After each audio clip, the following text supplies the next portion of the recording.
Fomba fampianarana miavaka sara-pianarana azo alotsy kelikely ary fotoana azo isafidianan'ny mpianatra irony santonany amin'ny tolotra izay mampiavaka ny CFPC etsy amin'ny 67 hectara akaikin'ny COM raha ny voalazan'ny mpandrindran'ny sekoly moa dia maro akoatr'izay ireo tolotra omeny ity sekoly ity.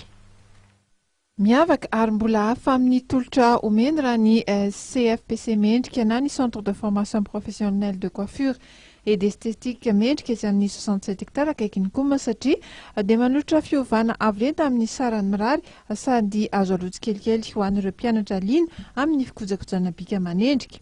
Nahatonga na nianatra tato amin'ny CFPC mendrika zany tamin'ny voalohany vao niditra tato dia niankeo nahafinaritra be mihitsiny.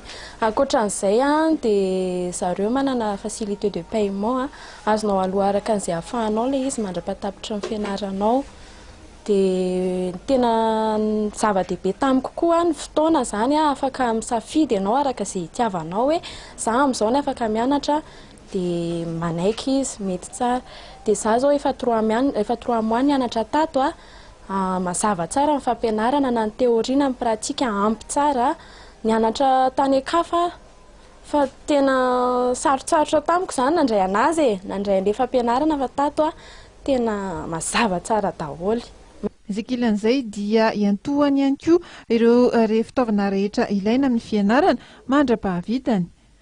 Nahatonga nahako hianatra tato amin'ny CFPC mendrika tamin'izaho vao niditra tato vao premier jour qu'enseignement dia ny fandraisana anahy aloha tena nahafapo anahy voalohany indrindra satria tony dia nisarika zareo nandray anahako.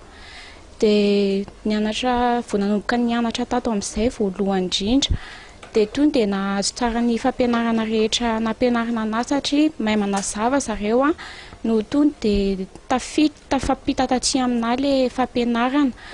Dia manaraka an'izany koa ny fandoavana ny écolage misy facilité de paiement juste hoe voalohatra amin'ny farany fianarana fotsiny ny écolage fa manana facilité zany ny ankizy mandoa an'ilay écolage.